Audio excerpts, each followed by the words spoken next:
This is TechCrunch.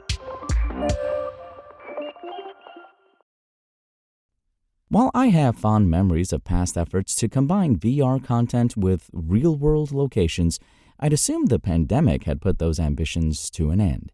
If I wanted VR in 2024, I thought I'd have to buy a headset, and it would be a largely solitary experience at home or in the office, not something I shared with a crowd in a converted retail space. But a new immersive experience proved me wrong.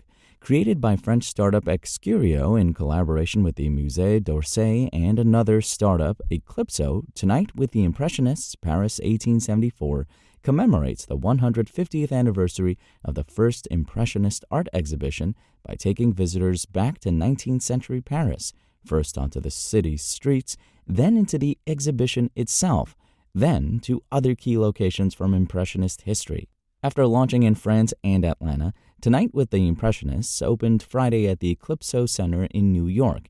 As I understand it, Eclipso provides the space for virtual reality experiences, while Excurio created the VR content. Like other Excurio experiences, this one uses VR to make history and culture more accessible, while also providing a showcase for the company's tech.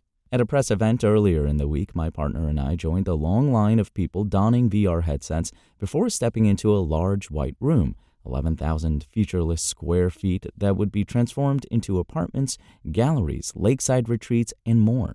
Unlike The Void, my main reference point for this type of experience, Excurio and Eclipso don't attempt to build a physical space or provide props that correspond to the virtual experience.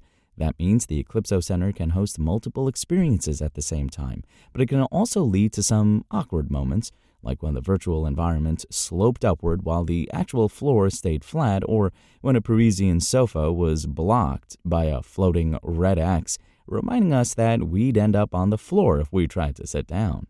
Despite the awkwardness, it really felt like we were in Paris, gazing at classic paintings and speaking to their creators. In perhaps the most breathtaking moment, we shared a balcony with Claude Monet as he painted Impression Sunrise, with his work expanding beyond the canvas to fill the horizon.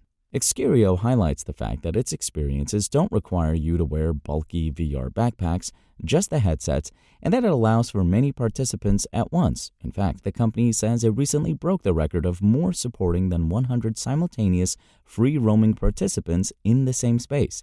It manages those crowds by offering a specific narrative that leads you through the space with staggered start times. There shouldn't be much risk of bumping into someone else. In practice, our crowd was dense enough that we frequently saw the white silhouettes indicating the proximity of a real person. We never bumped into them, but it added a bit of traffic dodging stress to the experience. And in the end, the 45 minutes of Tonight with the Impressionists felt a bit long for relative VR newbies like us, enough time to feel some eye strain and discomfort from the equipment. Still, I haven't experienced anything like it. It's worth checking out for anyone interested in Impressionist art, and even more in the creative and educational possibilities of VR.